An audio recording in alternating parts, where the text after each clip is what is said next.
ನಿನ್ನೆಯ ದಿವಸ ಇಡೀ ಭಾರತ ದುಃಖಿಸುವಂತಹ ಒಂದು ಘಟನೆ ನಮ್ಮ ಈ ದೇಶದಲ್ಲಾಯಿತು. ಮಾಧ್ಯಮಗಳ ಮೂಲಕ, ಪತ್ರಿಕೆಗಳ ಮೂಲಕ ನೀವೆಲ್ಲರೂ ತಿಳಿದಂತಹ ಒಂದು ಘಟನೆಯಾಗಿದೆ. ಗುಜರಾತಿನ ಅಹಮದಾಬಾದಿನಲ್ಲಿ ನಡೆದಂತಹ ಒಂದು ವಿಮಾನ ಪತನ. ಯಾವುದೇ ಕಲ್ಲು ಮನಸ್ಸನ್ನು ಕೂಡ ಕರಗಿಸುವಂತಹ ಈ ಒಂದು ಪ್ರಕರಣವು ಕೂಡ ಪ್ರತಿಯೊಬ್ಬರಿಗೆ ನೋವನ್ನ ತರಿಸುತ್ತದೆ ಅನ್ನುವುದರಲ್ಲಿ ಯಾವುದೇ ಸಂದೇಹವಿಲ್ಲ.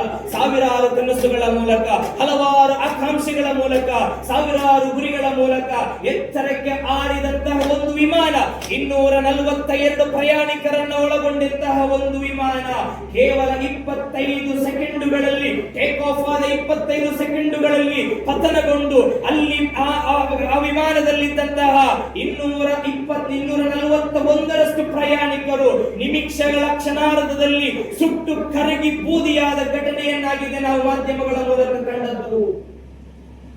ಅದು ನಮಗೆ ಸಂತೋಷವನ್ನ ತರಿಸುವ ಘಟನೆಯಲ್ಲ, ದುಃಖವನ್ನ ತರಿಸುವಂತಹ ಘಟನೆಗಳಾಗಿದೆ.